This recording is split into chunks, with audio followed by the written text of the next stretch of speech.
ಪ್ರಿಯ ವಿದ್ಯಾರ್ಥಿಗಳೇ, 2026ನೇ ಇಸ್ವಿಯ ದ್ವಿತೀಯ PUC ಪರೀಕ್ಷೆ 2ಕ್ಕೆ ಪುನರಾವರ್ತಿತ ಅಭ್ಯರ್ಥಿಗಳು ಹಾಗೂ ಪುನರಾವರ್ತಿತ ಅಭ್ಯರ್ಥಿಗಳು ಅಂತಂದ್ರೆ ರಿಪೀಟರ್ಸ್ ಅಂತ, ಹಾಗೆಯೇ ಫಲಿತಾಂಶ ಉತ್ತಮಪಡಿಸಿಕೊಳ್ಳುವ ಅಭ್ಯರ್ಥಿಗಳು ಅರ್ಜಿ ಸಲ್ಲಿಸುವ ಬಗ್ಗೆ. ನಿಮ್ಗೆ ಯಾವ್ದಾದ್ರು ಸಬ್ಜೆಕ್ಟ್ ಅಲ್ಲಿ ಮಾರ್ಕ್ಸ್ ಕಡಿಮೆ ಇದೆ, ನಾನು ಇನ್ನೂ ಚೆನ್ನಾಗಿ ಸ್ಕೋರ್ ಮಾಡಬೇಕು ಅಂತ ಅನ್ನೋದಾದ್ರೆ ನೀವು ಸಹಿತ ಅರ್ಜಿಯನ್ನ ಸಲ್ಲಿಸಬಹುದು. ನೋಡಿ, ಇದು ರೀಸೆಂಟ್ ಆಗಿ ಮತ್ತೆ ಇದು ಅಪ್ಡೇಟ್ ಆಗಿರ್ತಕ್ಕಂತಹ ವಿಷಯ.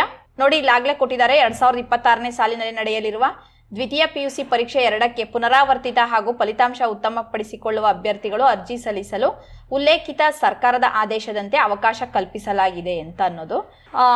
ನೋಡಿ, 2025 ಮತ್ತು 26ರ ದ್ವಿತೀಯ PUC ಪರೀಕ್ಷೆ 1ಕ್ಕೆ ಹೊಸ ಮತ್ತು ಖಾಸಗಿ ಅಭ್ಯರ್ಥಿಯಾಗಿ, ಹೊಸಬ್ರು ಅಂತಂದ್ರೆ ಫ್ರೆಷರ್ಸು, ಹಾಗೆಯೇ ಖಾಸಗಿ ಅಭ್ಯರ್ಥಿಗಳು ಅಂತಂದ್ರೆ ಪ್ರೈವೇಟ್ ಸ್ಟೂಡೆಂಟ್ಸ್ ಅಂತ ನೋಂದಣಿಯಾಗಿ ಉತ್ತೀರ್ಣ ಆಗಿರ್ಬೋದು. ನೀವು ಪಾಸ್ ಆಗಿ ಇಂಪ್ರೂವ್ಮೆಂಟಿಂಗ್ ಮತ್ತೆ ಬರೀತಿರ್ಬೋದು, ಅಥವಾ ಅನುತ್ತೀರ್ಣರಾದ ಅಂದರೆ ಫೇಲ್ ಆಗಿರ್ತಕ್ಕಂಥ ಅಭ್ಯರ್ಥಿಗಳು ಅವರ ಫಲಿತಾಂಶವನ್ನು ಉತ್ತಮಪಡಿಸ್ಕೊಳ್ಳೋದಿಕ್ಕೆ ನೋಂದಾಯಿಸ್ಕೊಳ್ಳೋಕ್ಕೆ ನೀವು ಇಷ್ಟಪಟ್ಟಿದ್ರೆ ಅಂತಹ ಅಭ್ಯರ್ಥಿಗಳು ನೋಡಿ ಇಲ್ಲಿ ಆನ್ಲೈನ್ ವಿಳಾಸ ಕೊಟ್ಟಿದ್ದಾರೆ.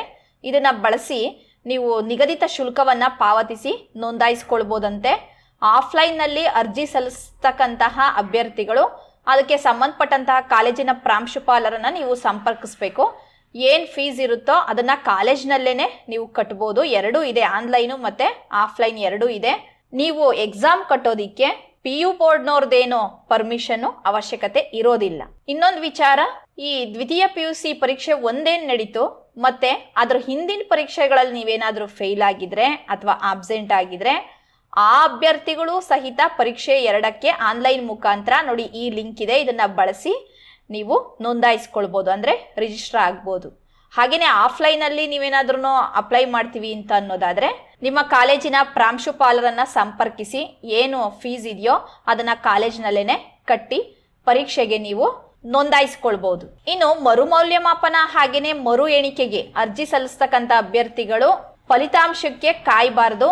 ಅಂದ್ರೆ ಈಗ ರಿವ್ಯಾಲ್ಯೂಯೇಷನ್ಗೆ ಹಾಕ್ಬೇಕು ಅಂತ ಅನ್ಕೊಂಡಿರ್ತೀರಾ ಅಥವಾ ರೀಟೋಟ್ಲಿಗೆ ಹಾಕಿರ್ತೀರಾ, ಅದ್ ರಿಸಲ್ಟ್ ಬರಲಿ ಅದನ್ನ ನೋಡ್ಕೊಂಡು ಆಮೇಲೆ ಎಕ್ಸಾಮ್ ಕಟ್ಟೋಣ ಅಂತ ಅಂದ್ಬಿಟ್ಟು ಕಾಯಬಾರ್ದು. ಯಾಕೆ ಅಂತಂದ್ರೆ ಈ PUC ಪರೀಕ್ಷೆ 2ಕ್ಕೆ ಡೇಟ್ ಇರುತ್ತೆ, ಆ ಡೇಟ್ ಒಳಗಡೆನೆ ನೀವು ಕಟ್ಬಿಡ್ಬೇಕು.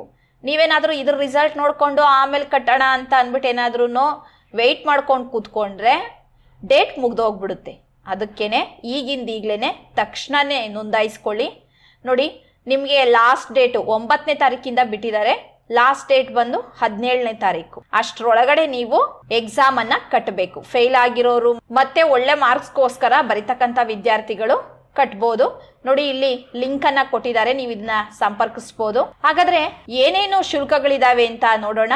ಮತ್ತೆ ಇನ್ನೊಂದ್ಸರಿ ಇಂಪ್ರೂವ್ಮೆಂಟ್ಗೋಸ್ಕರ ನಾನು ಬರಿತೀನಿ ಅಂತ ಅನ್ನೋರು ಒಂದು ವಿಷಯಕ್ಕೆ 175 ರೂಪಾಯಿ ಕಟ್ಟಬೇಕು. ಎರಡನೇ ಬಾರಿಗೆ ಒಂದು ವಿಷಯಕ್ಕೆ 350 ರೂಪಾಯಿ ಕಟ್ಟಬೇಕು. ಮೊದಲನೇ ಸರಿ ಎಕ್ಸಾಮ್ ತಗೊಳ್ತಾ ಇರೋರಿಗೆ 175 ರುಪೀಸ್ ಅಷ್ಟೇನೆ. ಆದರೆ ಎರಡನೇ ಸರಿಗೆ ಮಾರ್ಕ್ಸ್ ಇಂಪ್ರೂವ್ಮೆಂಟ್ಗೆ ಅಂತ ನೀವು ಎಕ್ಸಾಮ್ ಕಟ್ಟೋದಾದ್ರೆ 350 ರೂಪಾಯಿ ಫೀಸ್ ಇರುತ್ತೆ. ರಿಪೀಟರ್ಸ್ಗೆ ಏನೇನೋ ಶುಲ್ಕಗಳನ್ನ ಕಟ್ಟಬೇಕು ಅಂತಂದ್ರೆ ನೋಡಿ, ಇವರು ಪರಿಶಿಷ್ಟ ಜಾತಿ, ಪರಿಶಿಷ್ಟ ಪಂಗಡ ಮತ್ತೆ ಪ್ರವರ್ಗ 1 ಆ ಅಭ್ಯರ್ಥಿಗಳಿಗೆ ಕಡಿಮೆ ಶುಲ್ಕ ಇರುತ್ತೆ. ಒಂದು ವಿಷಯಕ್ಕೆ 140, ಎರಡು ವಿಷಯಕ್ಕಾದ್ರೆ 270, 3 ಮತ್ತೆ 3ಕ್ಕಿಂತ ಹೆಚ್ಚು ವಿಷಯಗಳಿಗೆ 400 ರೂಪಾಯಿಯನ್ನ ನಿಗದಿಪಡಿಸಿದ್ದಾರೆ. 2026 ಪರೀಕ್ಷೆ 1ರಲ್ಲಿ ಅನುತ್ತೀರ್ಣರಾದಂತಹ ನಾಟ್ ಕಂಪ್ಲೀಟೆಡ್ ಹೊಸ ಅಭ್ಯರ್ಥಿಗಳಿಗೆ ಮಾತ್ರ, ಅಂದ್ರೆ ಫ್ರೆಶ್ ಕ್ಯಾಂಡಿಡೇಟ್ಸು, ಈಗ ರೀಸೆಂಟ್ ಫೇಲ್ ಆಗಿರ್ತಾರಲ್ವಾ ಅವ್ರಿಗೆ ಪರೀಕ್ಷೆ 2ಕ್ಕೆ ನೋಂದಾಯಿಸಿಕೊಳ್ಳಲು ಶುಲ್ಕ ಪಾವತಿಯಿಂದ ವಿನಾಯಿತಿ ನೀಡಲಾಗಿದೆ.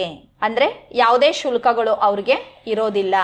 ಈಗ ಲಾಸ್ಟ್ ವೀಕಲ್ಲಿ ರಿಸಲ್ಟ್ ಬಂತಲ್ವಾ, ಅವ್ರಿಗೆ ಯಾವುದೇ ಶುಲ್ಕ ಇಲ್ಲ. 2026ರ ದ್ವಿತೀಯ PUC ಪರೀಕ್ಷೆ 1ರ ಖಾಸಗಿ ಅಭ್ಯರ್ಥಿಗಳು ಅಂತ ಅಂದ್ರೆ ಪ್ರೈವೇಟ್ ಸ್ಟೂಡೆಂಟ್ಸು 2025 ಮತ್ತೆ ಅದರ ಹಿಂದಿನ ವರ್ಷಗಳಲ್ಲಿ ರಿಪೀಟರ್ಸ್ ಇರ್ತಾರಲ್ವಾ, ಅವ್ರಿಗೆ ಮೇಲೆ ಏನು ಟೇಬಲ್ ಇತ್ತೋ ಅದರಂತೆ ಶುಲ್ಕವನ್ನ ಪಾವತಿಸಬೇಕು. ನೋಡಿ, ಇಲ್ಲಿ ಕೊಟ್ಟಿದಾರಲ್ವಾ ಈ ರೀತಿಯಾಗಿ, ಮತ್ತೆ ಇದನ್ನ ಅವರು ಅನುಸರಿಸಬೇಕು. ವಿದ್ಯಾರ್ಥಿಗಳೇ, ಇಷ್ಟು ವಿಷಯವನ್ನ ಗಮನದಲ್ಲಿ ಇಟ್ಕೊಂಡು ಆದಷ್ಟು ಬೇಗ ನಿಮ್ಮ ಎಕ್ಸಾಮ್ಗಳನ್ನ ಕಟ್ಟಿ. ಇನ್ನ ಕಾಲೇಜಲ್ಲೇ ಕಟ್ತಿರಲ್ವಾ ಅವ್ರಿಗೆ ಪ್ರಾಂಶುಪಾಲರಿಗೆ ಇಲ್ಲಿ ಯಾವ ರೀತಿ ನೀವು ಆ ಹಣವನ್ನ ಬೋರ್ಡ್ಗೆ ಕೊಡಬೇಕು ಅಂತ ಅನ್ನೋದ್ರ ಬಗ್ಗೆ ಅವರಿಗೆ ಮಾಹಿತಿ ಕೊಟ್ಟಿದ್ದಾರೆ. ಮತ್ತೆ ನಿಮಗೆ ಈ ಪರೀಕ್ಷೆ 2ಕ್ಕೆ ಯಾರ್ಯಾರು ನೋಂದಾಯಿಸ್ಕೊಂಡಿರ್ತೀರೋ ಆ ಅಭ್ಯರ್ಥಿಗಳ ಪ್ರವೇಶ ಪತ್ರಗಳನ್ನ ಅಂದ್ರೆ ಅಡ್ಮಿಷನ್ ಟಿಕೆಟ್ ಅನ್ನ ಪ್ರಾಂಶುಪಾಲರ PU ಎಕ್ಸಾಮ್ ಪೋರ್ಟಲ್ ಲಾಗಿನ್ ನಲ್ಲಿ ಅವರು ಕೊಡ್ತಾರೆ. ಪ್ರಾಂಶುಪಾಲರು ಎಲ್ಲಾ ಅಭ್ಯರ್ಥಿಗಳಿಗೆ ಕಡ್ಡಾಯವಾಗಿ ಪ್ರವೇಶ ಪತ್ರಗಳನ್ನ ಮುದ್ರಿಸಿ ಸಕಾಲದಲ್ಲಿ ವಿತರಿಸುವುದು ಇದು ಪ್ರಿನ್ಸಿಪಾಲ್ಗಳಿಗೆ ಹೇಳಿರ್ತಕ್ಕಂಥ ವಿಷಯ. ನೀವು ಎಕ್ಸಾಮ್ ಕಟ್ಬಿಟ್ಟು ಕೂತ್ಕೊಂಡ್ ಮನೆಯಲ್ಲಿ ಚೆನ್ನಾಗಿ ಅಭ್ಯಾಸ ಮಾಡಿ, ಚೆನ್ನಾಗಿ ಓದಿ, ಒಳ್ಳೆ ಅಂಕಗಳನ್ನ ಪಡೆಯೋದಿಕ್ಕೆ ಈಗಲೂ ಸಹಿತ ಅವಕಾಶ ಇದೆ. ಅದನ್ನ ಸೂಕ್ತವಾಗಿ ಬಳಸ್ಕೊಳ್ಳಿ. ಎಲ್ರಿಗೂ ಒಳ್ಳೇದಾಗ್ಲಿ. All the best. ಧನ್ಯವಾದಗಳು.